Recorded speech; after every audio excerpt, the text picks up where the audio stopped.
Okay. All right. Let me.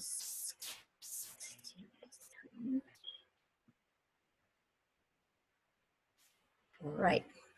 Assalamualaikum warahmatullahi wabarakatuh. Welcome to our webinar. It's today we have the title called Green Ramadan and Beyond.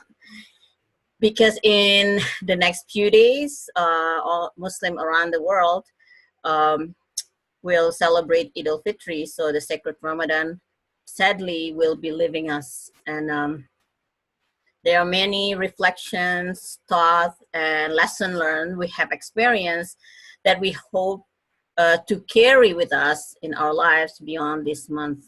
And we will hear today from our wonderful panelists here, and what they learn from their initiatives about like this Ramadan, and also like if there's any plan for the future.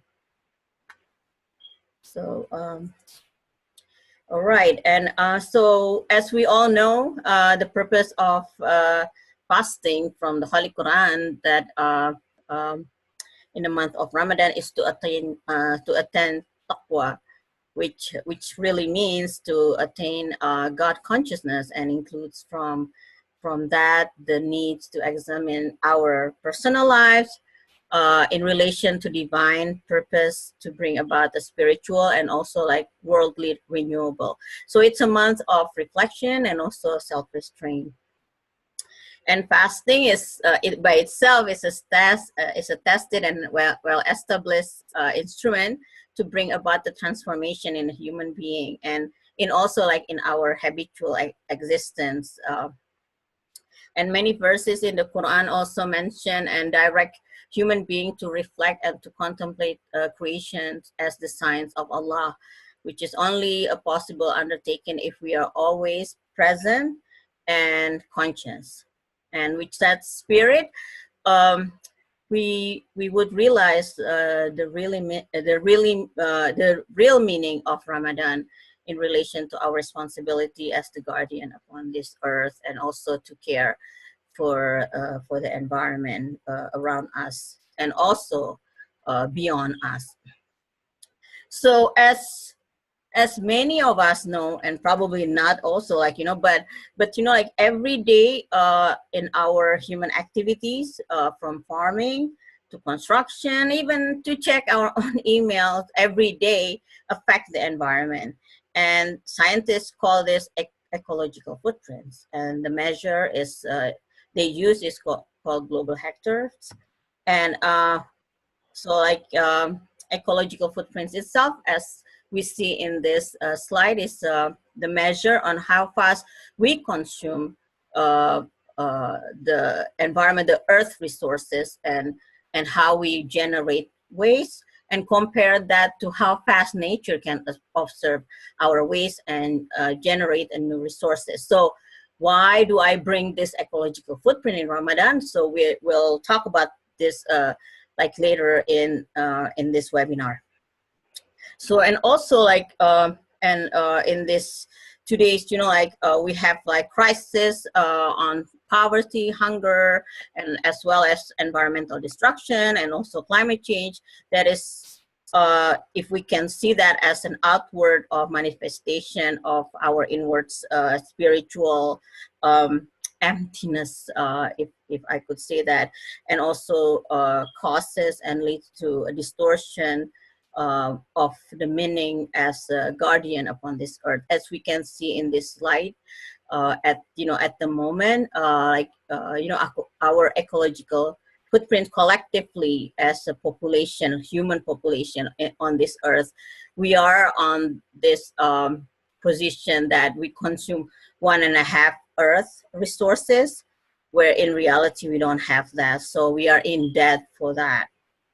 So and Ramadan is going to play very important, especially for us as Muslim.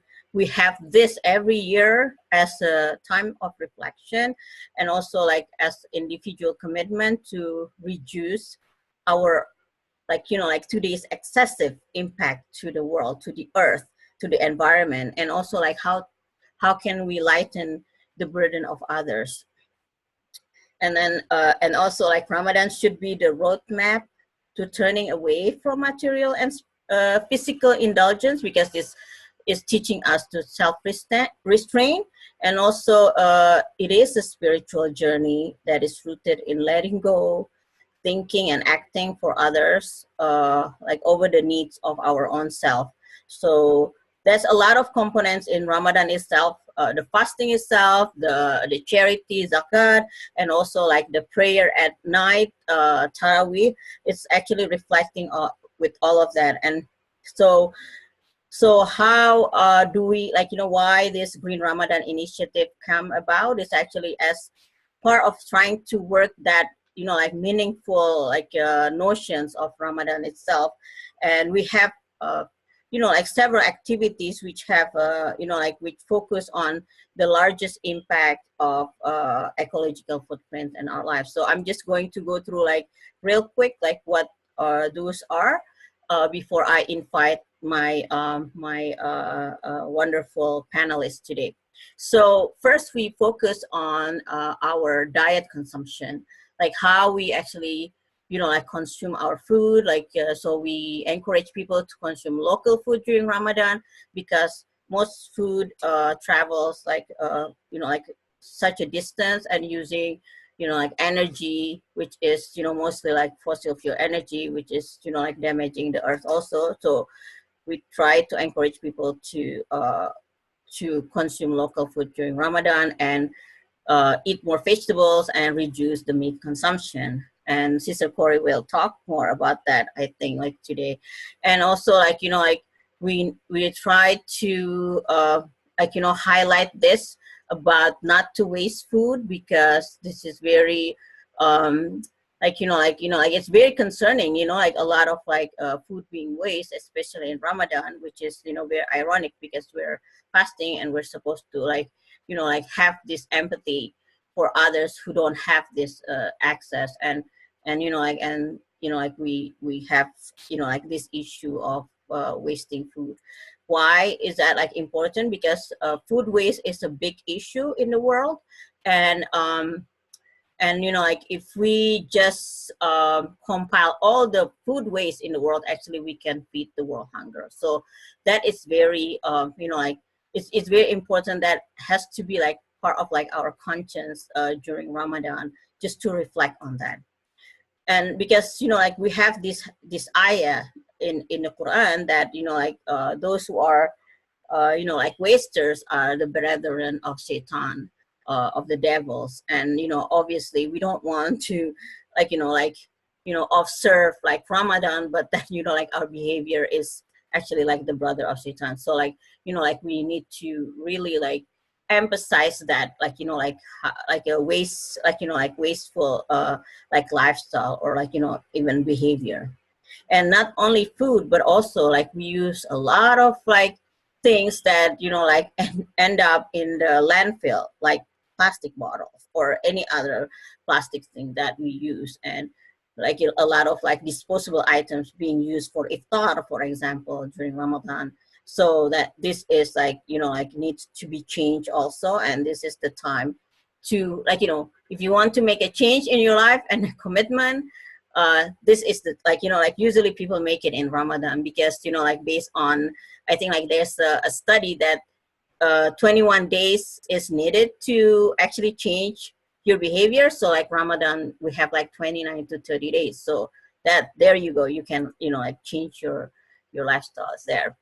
So besides those, also like like we encourage for energy efficiency, because like especially those who live in the like developed world, like we don't have problems with energy. Then people ending up wasting energy a lot, like like they use like unnecessary energy, and like not being conscious that like just by unplug it or turn it off, you actually save energy. So like also that's like another wasteful behavior that we need to work on during Ramadan. And like and also contemplate like any possibility or even learning about renewable energy, so then we can like like do better to our environment around us.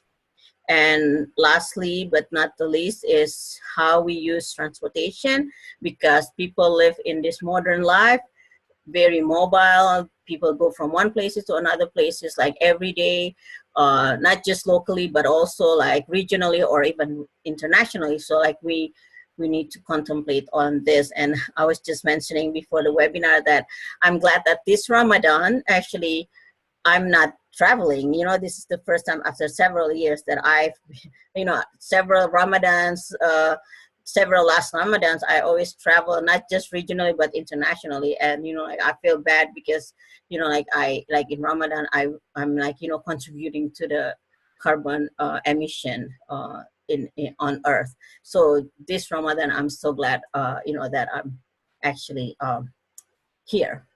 So enough from my you know, like introduction, and I forgot to introduce myself. I'm Nana Firman. I'm the co-founder of Global Muslim Climate Network. I'm also the Muslim outreach coordinator with Green Faith, and I have this three wonderful panelists today, and they're from different parts of the world. We have uh, panelists from the UK, from the US, and from Indonesia. So since Brother Mark in the UK has only like 30 minutes because he has to go back to work, so I'm going to give the first part to him. Take it away. Assalamu alaikum, everybody. Greetings from the UK. My role is I'm the development officer for IFES Eco-Islam in the UK. And so what I want to speak to you about today was the plastic-free iftar that took place on Tuesday, the 5th of June, that was done at the Sultan Bahu Mosque in Birmingham in conjunction with IFES Islam, Eco-Islam. And this came off another joint program that IFES did with the Bahu Trust, where we looked at, we had an imams workshop where imams worked together to look at environmental issues and to become more aware of environmental issues.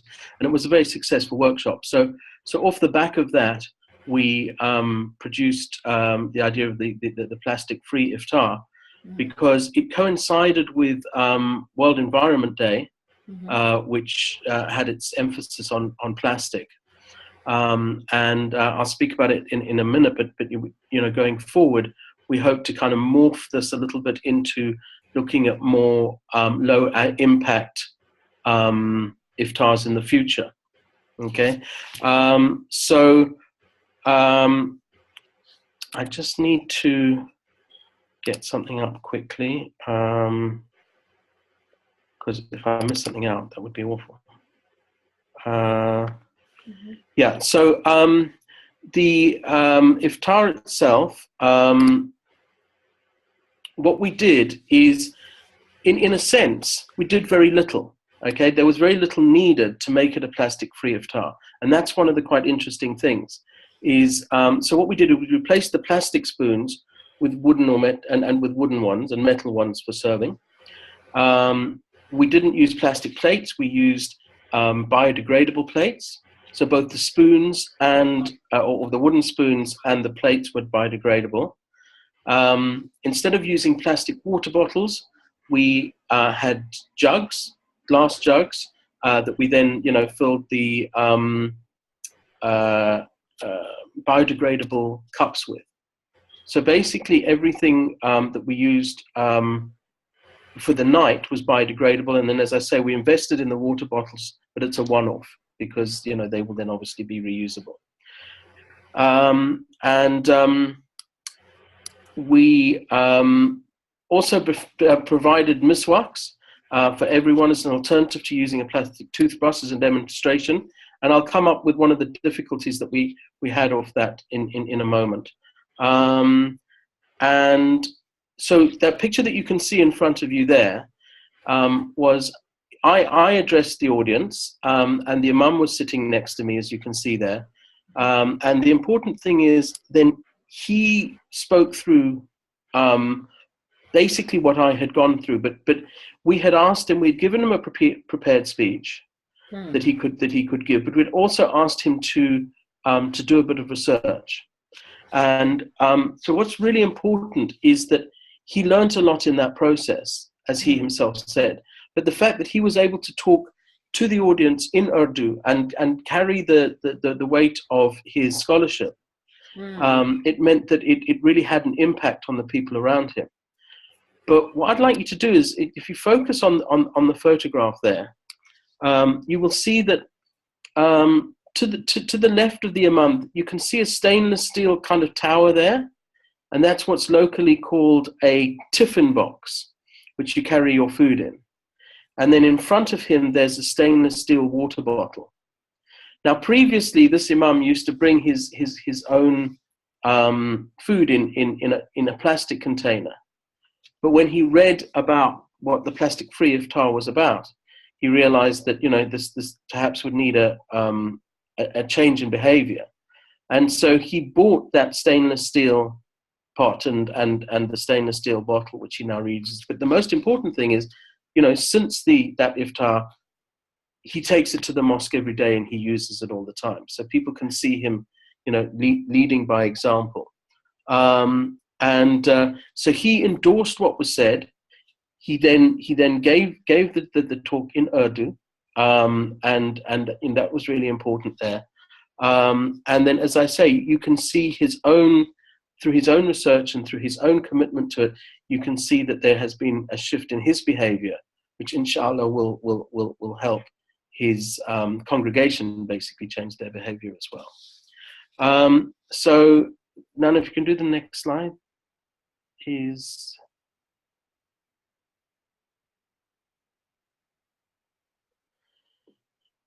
So as you can see, there were 300 people there. There were women in the women's area, so that's where the extra numbers came from. And the most important thing is that it wasn't really that different. You know, there wasn't that big a change. So people didn't feel that there was any inconvenience to having to have a plastic-free iftar. And the thing that struck me, and even me, you know, and I'd prepared it, and I'd been part of developing this idea, and I thought to myself, you know, there really is very little that needs to be changed. But when I looked down those rows and I imagined all the plastic that we could have had, that the change on the impact of that iftar completely outweighs, you know, any change that had to happen, or any expense, etc.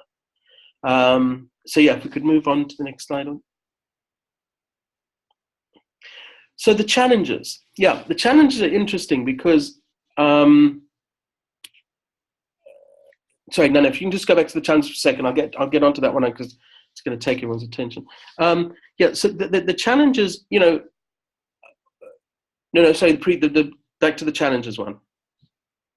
Thank you. All right, so the first thing that we thought about is that, you know, there is more expense. But it's where the areas of expense are. So, for example, you know, in the UK, for 100 plastic spoons, it costs £1. Whereas for 100 wooden spoons, it costs £8. So that sounds like a massive, you know, increase. But what proportion is the cutlery to the total cost of the iftar per head? And so when you actually look into it, on 300 people in that iftar, per head, it was the difference between 1 penny and 8 pennies. So there was only, you know, 7 pennies difference. So it's not that big an expense. And as I was talking to Sister Nana earlier on, the issue that we've got is that we need to persuade people that there isn't only the financial expense, okay, or the immediate financial expense, which is the expense of that spoon. We've got to think about the environmental impact and therefore the monetary expense. We have somehow got to clean out. That's going to cost, whether it be in health issues, with our oceans and therefore our fisheries, health issues with the poor, who are the ones who suffer this kind of thing worse and first, and the and the cost of cleanup. So in fact, you will probably find that it's cheaper to run plastic-free iftars than it is not to, and therefore we need to change people's kind of views about that idea of expense. But there are other challenges. For example, the toothbrushes that we were using, the miswaks. If you could now go to that next thing. Okay. So this is like a fess up to everybody, right? This here is the plastic that was left from each individual miswak that had been wrapped in plastic. And so we ended up with this big pile of one-use plastic when we were trying to set up a plastic-free iftar. And so that was a real learning lesson from us. I mean, obviously we felt that it would be giving the wrong message if we then gave everybody one-use plastic, as part of the thing. But we've realized now that it's not just, this iftar was aimed at the local community. It was aimed at changing the perceptions of local people in the local community. But we do need to look wider. We need to look at who is supplying our things. So, for example, the wooden spoons, you pay a lot more for the wooden spoons, as I've pointed out already, but the wooden spoons themselves came in a plastic bag.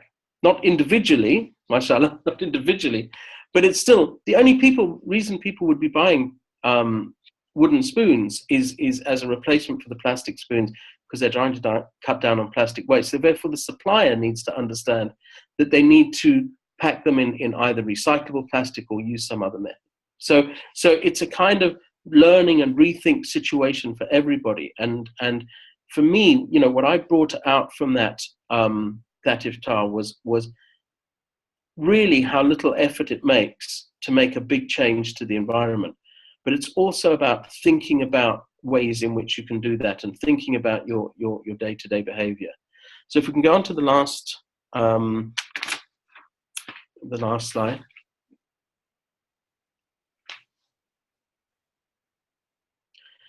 So that's our team, of dedicated individuals who all did the work for it. And I think that, certainly some of the discussions that we were having with people in the iftar, we realized, I got feedback from different members of the team, and they were all telling me that, it had made people think. And in fact, one of the biggest complaints that we got is, why hasn't the mosque been doing this before, and why haven't we done this earlier? And things like, the stainless steel box that the imam uses and the glass bottles that we've got now. The other day I looked in the back of one of our cupboards and I found a glass bottle or a glass jug that I've been in my family since I was a child, and we're still using it today. And so, there's absolutely no need for us to have, we can put water into that jug out of the tap. Mashallah, we're lucky enough to be able to do that in the UK. But then we should. I mean, I can't believe how much water we buy in the UK out of bottles. And so I think one of the biggest messages that I'm trying to give people at the moment is that the reason we got so reliant on single-use plastic is simply because of its convenience. And nothing in our religion tells us that we must lead the most convenient life. We need to lead a life of where we think about others, and where we are willing to sacrifice for the betterment of everybody else. And so I find it quite un-Islamic that we should look at convenience, with the kind of beloved way that we do at the moment. And I think there needs to be an attitude change about that. And then finally, as I said, moving forward, on the website, on the IFES Eco-Islam website, it's very much based around the plastic-free iftar. And we have lots of information and resources there for people to hold a plastic-free iftar. But what I will be doing is we will be changing those resources slightly. There is already quite a lot on them, to reflect the idea of a more eco-friendly or sustainable iftar in general. So to add to the non-plastic, to start looking at the things that Sister Nana was talking about earlier on around the food that we use, the transportation of the food, the methods we use for cooking it, how much of it we waste, that kind of thing. So I think it was a very, very successful thing. I'm very glad to have been part of it, and I hope it inspires other people moving forward. All right. Thank you, Brother Mark. Oh, well, I mean, like a lot of like Muslims, when I talk about like just the notions of Green Ramadan on a different kind of, items or points, they always say like, why haven't we done this? All the time. So like that's a very like common response. That means like at least the least thing that we could do this Ramadan is to make people think and reflect on it. So like inshallah next Ramadan we will do better, and then we will prepare better. But at least just kind of shake their their thought a little bit, and then people start to think. And then it's interesting that you mentioned about living in convenience. There's a saying that live simple so other can simply live. So Yeah. I mean we're supposed to share this earth with not just with others as human being, but also with other creation of Allah. So thank you so much for sharing that. And I would like to invite Sister Corey from the East Coast of United States, and she initiated the Green Ramadan page in Facebook a while ago. So Sister Corey, please share some wonderful things. Okay. So can you hear me okay? Yes. Okay, great. So Bismillahirrahmanirrahim. Assalamu alaikum, and greetings of peace wherever you are, whatever time zone you reside in. My name again is Corey Majid, and I'm the founder of greenramadan.com and all of its incarnations on Facebook, on Instagram, and Twitter. And I'm coming to you from the Washington, D.C. metro area of the United States, which is home of the newly minted Stanley Cup champions, the Capitals. I don't watch hockey, but it's a win, so go Caps. So beginning with the Quran, Allah subhanahu wa ta'ala says in the translation of Surah Al-Furqan, the faithful servants of the beneficent are those who walk upon the earth gently. And that was the source of my inspiration for Green Ramadan. So on the next slide, Green Ramadan is primarily a web-based social media effort to encourage Muslims to eat mindfully and tread lightly during Ramadan. So we can use the month of Ramadan as kind of a boot camp for the soul, where we can create these new habits that are beneficial for us and also for the planet. And we can take these habits that we create during Ramadan, or that we start during Ramadan, and we could take them with us throughout the year. So I use the Green Ramadan platform to try to promote practical, sustainable actions that Muslims can incorporate at the masjid, at home, at work, anywhere and anytime. So my first initiative, on the next slide, my first initiative was to reduce the personal waste of my own family at community iftars with what I call zero waste iftar kits. So we were, during Ramadan iftars, I would see, and this is always comes to my mind when I talk about zero trash iftar kits.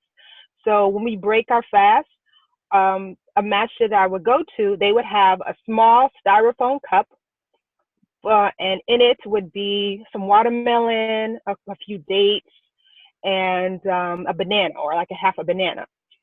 And we were here the adhan, and we're supposed to break our fast. And so we hear the adhan, we hear this beautiful this beautiful call calling us to excellence. And then we go get a styrofoam bowl and we eat whatever's in the styrofoam bowl, you know, saying Bismillah, making dua. And then immediately, less than a minute later, that styrofoam bowl is just thrown away. And I was just disgusted. And then at the end of every night of Ramadan, there's this huge amount of trash. And I think about this, like, this is happening every night for every person at every masjid, you know, all over the world. And it was something that I couldn't contribute to myself. So I ended up coming up with a stainless steel tray that's deep enough to hold, you know, like soup or lentils or something like that.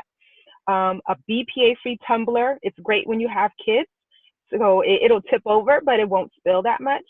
A cloth napkin and a bamboo fork, knife, and spoon. And this zero waste iftar kit, it's become a part of our family's tradition. So whenever we go to iftar, my children are like, where are the iftar kits? So they are, you know, they're being conditioned in a good way to not be wasteful, especially during Ramadan. So when I use my iftar kit, I get looks, I get comments, and many times the comments often lead to conversations about the waste that happens during Ramadan, but also about the sustainable roots inherent in our faith in Islam. So for example, the Prophet, peace be upon him, he used to name his possessions, including the bowl from which he drank. So we can get a reward of following the sunnah if we name our water bottle. And we take that same water bottle to iftar every night. So we can begin to develop a deeper appreciation for the gifts of Allah and get the reward of following the sunnah of the Prophet, peace be upon him. So next slide. After that first initiative, each Ramadan, I would present a different idea of how Muslims can be green, how Muslims can green our Ramadan. I created an infographic that included 10 tips of how to green our Ramadan at the masjid. It included simple things like using a permanent marker. So let's just say we're not using sustainable stuff. We're using plastic water bottles and we're using like a paper plate. So if you take a permanent marker and write your name on your water bottle, if you have to use a water bottle, you'll know which water bottle is yours. I can't tell you how many times you'll just see a table of plastic water bottles and people are not drinking the water, wasting the water, because they don't know which one is theirs. So it all ends up going in the trash. Not only is the plastic going in the trash, the water is being wasted. So just using a simple permanent marker to write your name on your plate or write your name on your water bottle, that can help, you know, stop some of the waste. So those 10 tips are one thing that I did one Ramadan. Another Ramadan, I started an online campaign to stamp out styrofoam. So styrofoam, it contains toxic chemicals. It usually cannot be recycled, even if you wanted to. And it does not decompose ever. And so it's like, Auntie, whenever you give me this plate or whenever you give me this tea in this styrofoam cup, Auntie, you're poisoning me. And, you know, maybe Auntie will stop giving me that styrofoam cup. So I encourage Muslims and masajid everywhere, please stop using styrofoam, especially at the masjid. And then there was another Ramadan when I encourage Muslims to make the switch from single-use disposables to reusables. And I've also given talks at local area masajid with a DC-based organization, Green Muslims. So coming to this Ramadan, we have hashtag meatless Ramadan. I'm encouraging Muslims to eat less meat. So that's the hashtag meatless Ramadan. So when I heard through the Facebook grapevine that Sister Nana was going to go vegetarian this Ramadan, I was like, okay, I have to work with her. So I contacted her and I asked her to team up, and alhamdulillah, she accepted. And she has been sharing, Sister Nana has been sharing what she eats for iftar at home, or when she eats to like at community iftars or at a potluck iftars. She's also shared the struggles of eating vegetarian in places where meat is the norm. I have vegetarian friends who rarely come to the masjid because they know that all they will be able to eat at the masjid is salad, chickpeas, and rice every night, over and over and over again. So it's challenging to be a vegetarian or vegan in many Muslim communities. So hashtag meatless Ramadan is not about meat shaming. Allah has made meat halal, and Allah has also warned us from being excessive. So if we look to the sunnah of the Prophet Muhammad, peace be upon him, we can get a healthy role model of how to include meat in our diet. So the Prophet Muhammad, peace be upon him, he was semi-vegetarian. Functionally, he was semi-vegetarian. He probably only ate meat on occasion, like the two Eids or some type of special occasion, or maybe a wedding, or if it was a gift from someone. And Sayyidina Umar, when he was Khalifa, he forbade people from eating meat every day. If they wanted to eat meat, they had to eat it every other day. And another thing that he said, Sayyidina Umar, was beware of meat because it has an addiction, like the addiction of wine. So we can take inspiration from the Quran, from examples of the Prophet Muhammad, peace be upon him, and also from his companions of how we should approach meat. We can also look at the effects of the meat industry on our environment, and also in the way that animals are raised for meat today. They're not, most of the time, they're not raised in the way that is halal. And also there are huge resources of water and land and grain that are absorbed in order to make this meat that we eat. And not only that, scientists and nutritionists, they're telling us as well that vegan, vegetarian, and Mediterranean diets are best for our health and best for our planet. So we've got the example of the Sunnah, we've got scientists collaborating. And so this Ramadan, I've been encouraging people to try simple vegetarian meals at least once a week, just once a week. Or you could go vegetarian during the week and then eat meat on the weekends. Or you could eat vegetarian at home and eat meat when you go out. Sister Nana told me that Imam Zaid, that's what he does. He doesn't buy meat. But when he goes out, when he's invited out, he'll eat meat. So that's one way we can do it. So, but if you're really dedicated, you can eat vegetarian, try eating vegetarian for the rest of Ramadan, like Sister Nana. So again, I want to be clear that Allah has made meat halal, but let's try to take a middle path and follow the example of the Prophet Muhammad, peace be upon him, and be mindful of how often we include meat in our diet. So that's hashtag meatless Ramadan. And so I'm just going to end again with the Quran. And Allah says in the translation of Surah Al-Araf, eat and drink, but waste not by excess, for Allah loveth not the wasters. So may Allah keep us from excess in our deeds, from being wasteful of the blessings that we have been given. May Allah make us more mindful and increase us in our good deeds this Ramadan, inshallah. Ameen. Thank you. Thank you, Sister Corey. That's wonderful, because we need a lot of this talk and discussion in our community, in Muslim in general around the world, with the different, like different level, different approach, different situation and context. But I think like we need to have, I almost think that, like we need like a series of different issues talking about our relationship as Muslim, and from the Islamic teaching to the environment, and like taking it like from, be it like using so much plastic, or extensive like traveling, or like excessive eating, or other thing, or like just like like our lifestyle, like like with this like high consumption and other things. So then like, which is like we need to reflect from like from our own deen and then like also like the sunnah of the Prophet sallallahu alaihi wasallam. So thank you so much, Sister Corey, for sharing. And yes, you know, like I have my struggle this Ramadan, and I'm, you know, there's a lot of story that I can share for sure. So we have also with us, I think, Hening from Indonesia, who's going to share about Aisyah, which is a women organization, Muslim women organization. It's been there like more than 100 years in Indonesia.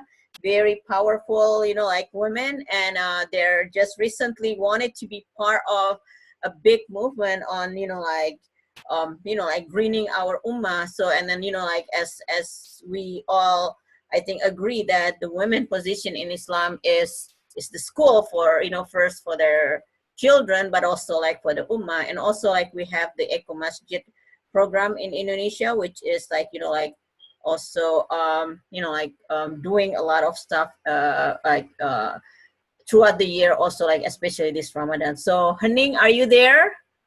I saw you earlier, but I'm not sure if the connection is good from Indonesia. So let me see if this, I don't see her on again.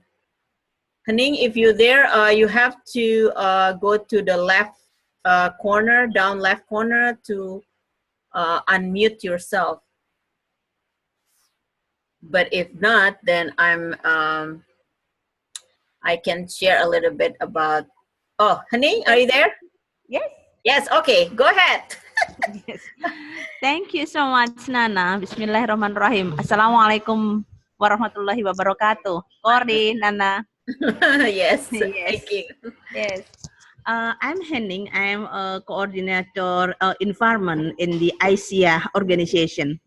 The ICIA was established at a long time ago, 1917.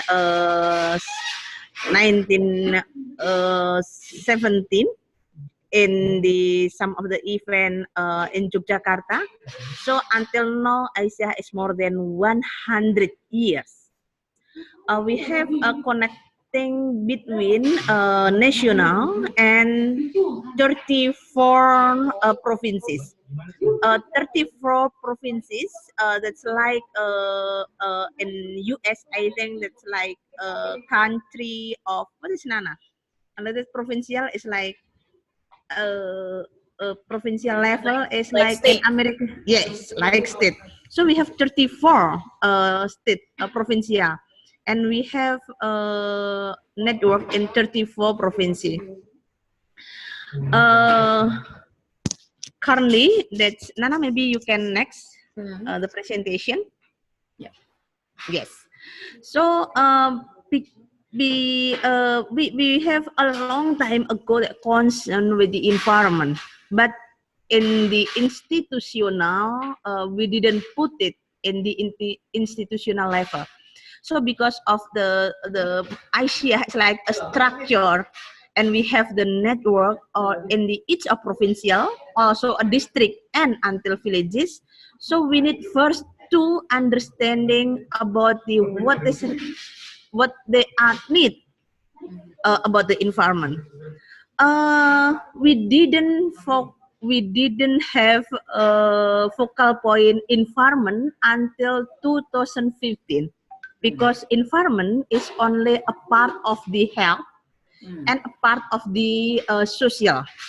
So after a big meeting, all of the ICIA and the Makassar at 2015, that we have start with the institution of the environment. So me is now is coordinator about it.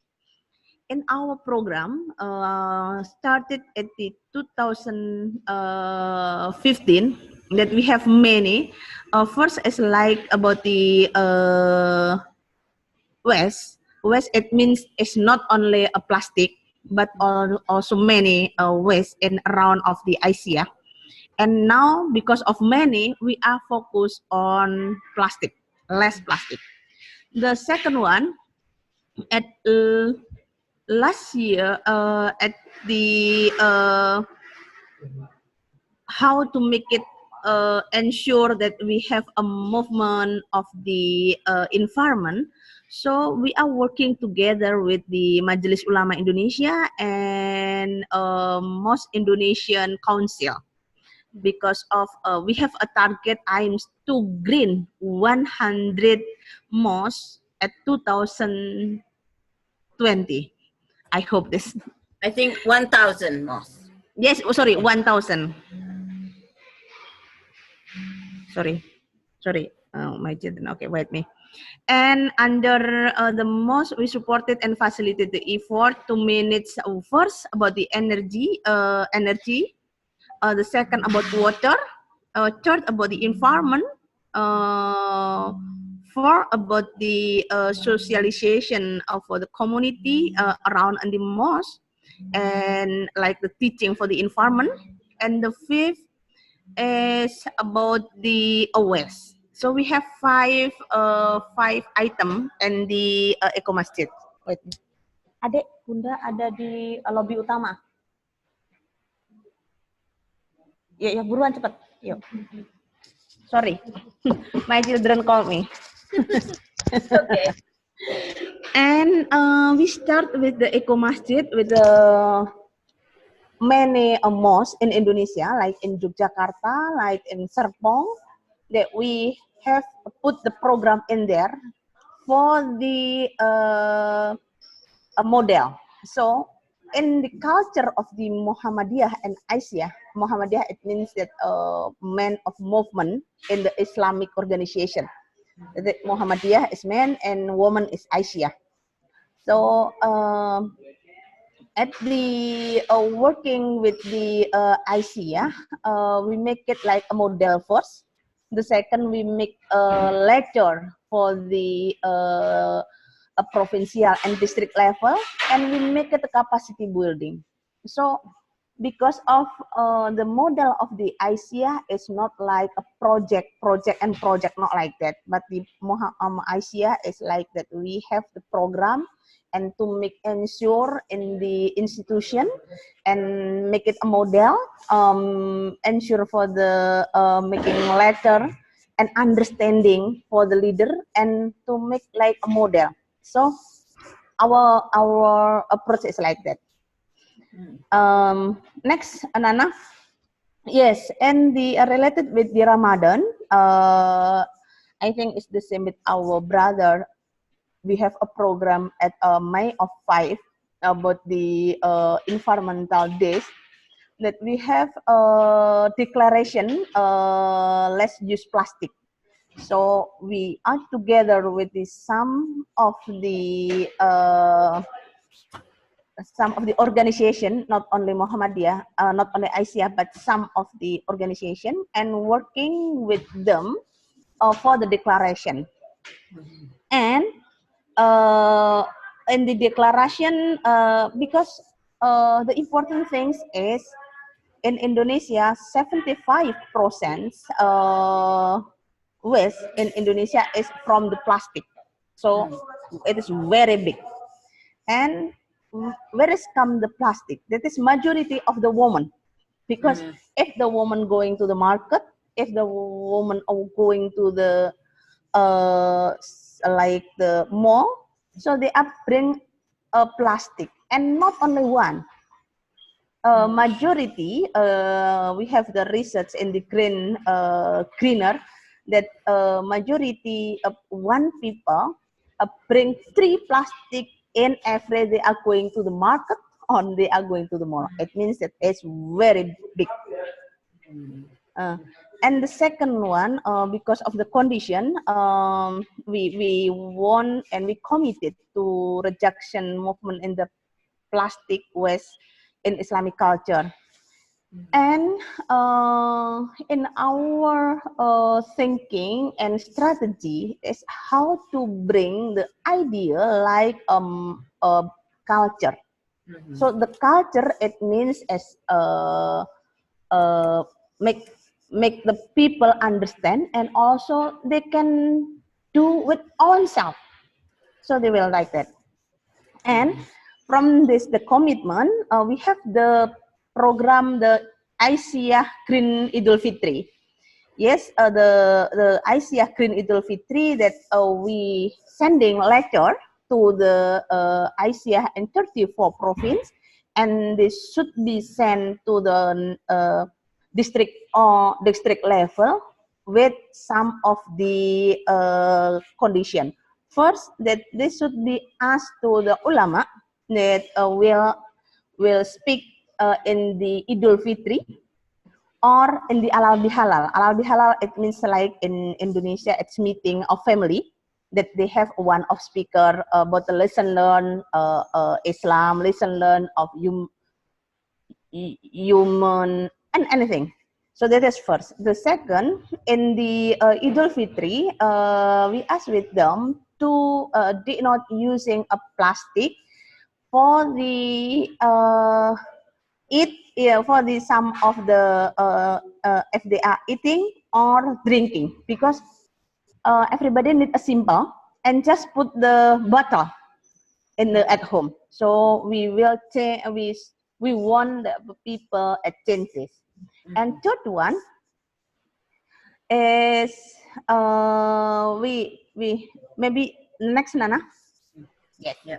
The next one is the if in the silaturahmi are not using plastic bottles as like that I said, and if they still see the plastic, please collecting with this and put it in the bank of waste or sodakoh sampah sodakoh waste, because we have not all of the uh, uh, program we have a bank of sampah, because we put it sodako sampah after everything is done, and they get some money from the waste.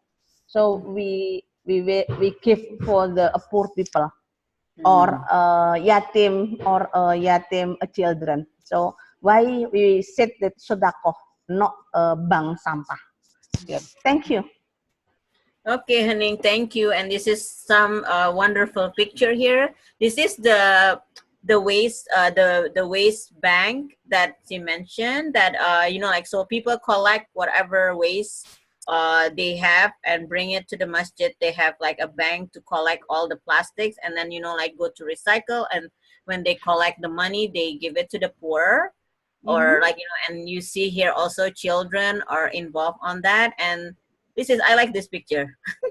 So they have this, you know, like this, you know, like motorcycle, a new one to collect, you know, all the, you know, like waste from the community, like, you know, if they have plastics, like sort of like recycling, you know, like community recycling. But then, you know, like, they put the money back to the community, to the masjid, and also like share it with the poor, you know, like, and also the orphanage. So thank you, Haning, Thank you. for sharing with us, and also like my other wonderful speakers. You know, like, this has been like a good lesson learned for this Ramadan. There's so many things happening. I see, like, you know, from Germany, from, I got contact from China, from, you know, like, from Africa, like different countries, like contacting me, like, oh, how can I do my green Ramadan in my part of the world? So, you know, like, we want this, like, you know, greening our Ramadan becoming like bigger and bigger, like, you know, like, inshallah. And because, like, you know, as we know that, you know, like, Sister Corey also mentioned this earlier, that we are the Khalifa upon this earth. Then, you know, like, we need to take care of this earth that is being, you know, like, trusted to us from Allah. So with that, I wanted to just, we have like a little bit more time. I wanted to, like, what is next after Ramadan? So we want to take all these wonderful initiatives into this big like campaign that I'm working also, which is a multi-faith sustainable living initiatives. Because, you know, like, this is our, like, you know, this earth is our common home that we share together. So then this is, like, you know, we work with other people from different faiths with the campaign. It's called Living the Change, trying to focus on the three points, which is diet, consumption, as Sister Corey mentioned, and then also, like, you know, like, how we travel, and also like the energy that we use, that Haning also mentioned in the Eco Masjid. You know, how you know, Yes. like we are thinking about, you know, trying to have like a solar masjid, like by 2020 for 1,000 masjid in Indonesia. Why we engage with faith communities on this sustainability? Because 84%, according to Pew Research, that world population still consider themselves belonging to a faith. And you know, like how many house of worship around the world, and how many masjid we have around the world. Imagine that if we can, you know, like roll out this initiative in every masjid around the world, you know, this is going to be transformation on our, you know, like consumption habit, be it individually, also communally. And Sister Corey mentioned about Imam Zaid Shakir like earlier, that he is actually you know, like showing his leadership on this kind of like transformation of, you know, like living the change as well. And then we hope more and more like Muslim leaders also will, you know, take that path and direction. Mm-hmm. And we're going to have like this year we have like so many, you know, incredible events upcoming in September. We're going to have like the first, you know, like initiation of these initiatives along with the Global Climate Action Summit in California. We want to collect so many thousand of pledges from, you know, like from people of faith around the world. And I want like Muslim to, of course, you know, like, you know, have a big number there to have a commitment that we want to change our lifestyles. And in October, we will have a global week of living the change, where we want to have like, you know, more than 100 global events around the globe. So then I'm going to talk about this later, you know, maybe after Eid, we're going to have a webinar talking about, you know, how can you join this initiative in your part of the world, and also like what kind of, you know, like events that we can have, you know, like on, you know, trying to roll out this kind of like messaging of, you know, like changing and transforming your lifestyle. And in November, there is the Parliament of World Religion in Toronto, Canada, where it's like 10,000, more than 10,000 religious leaders from around the world will be meeting. And they're going to highlight this initiative because they wanted to focus on climate change and sustainability like for this year's theme. So there's a lot of like interesting things now from people of different faith groups around the world. And I think as Muslim, as mentioned earlier, you know, we are asked to walk gently, like lightly upon this earth, because that's the Ibadur Rahman. And also like we are the Khalifa upon this earth. And also like we are asked to keep the mizan, not to, you know, like not to go beyond that, you know, like, and beyond the limits. So please get involved, like go to the Living the Change website, which is like livingthechange.net, and, you know, like join our social media and share your story. You can contact me through my Facebook, Nana Firman, or like you can contact the Facebook Global Muslim Climate Network, and perhaps you want to take the pledge of Living the Change. And, you know, like if you're interested in organizing for the Global Week of Action, then, you know, please let us know. Like, please, you know, like check in our website. We're going to announce some incredible stuff at the end of June. So like be on the lookout, and, you know, like be part of that. And let us, you know, like from this Ramadan, make the intention that it's not just green, you know, like trying to be green during Ramadan, but we want to take this green behavior or green transformation toward the rest of the year before the next Ramadan is coming again. And then we want to have another level of, you know, like greening ourselves. So please check out our website, livingthechange.net, and, you know, like follow us on, you know, like social media, either Twitter, Muslim at Muslim Climate, or Instagram Muslim Climate, and in Facebook page, Global Muslim Climate Network. So I think we are like, you know, about ending our time now. I mean, like I saw like you know, like some comments in the chat box, and I think like, you know, like That's right. You know, we need like more conversation on this, and I think like, you know, like what I'm going to propose that we're going to have a regular, you know, like webinar and have a conversation on different theme, inshallah, after Eid. So like, you know, and then also like how people can be part of Living the Change platform. You know, like we want to see like, you know, as many Muslim faces taking the pledge and also like be part of this. So once again, I would like to thank all my panelists, Sister Corey from the DC area, Hening from Jakarta. So it's like morning time, night time, and then, you know, Brother Mark just have to leave. He's in the UK, and I'm in California, very early morning. So I wish everybody all the best on the last few days of Ramadan, and may Allah accept our fasting, our prayers, and our charities.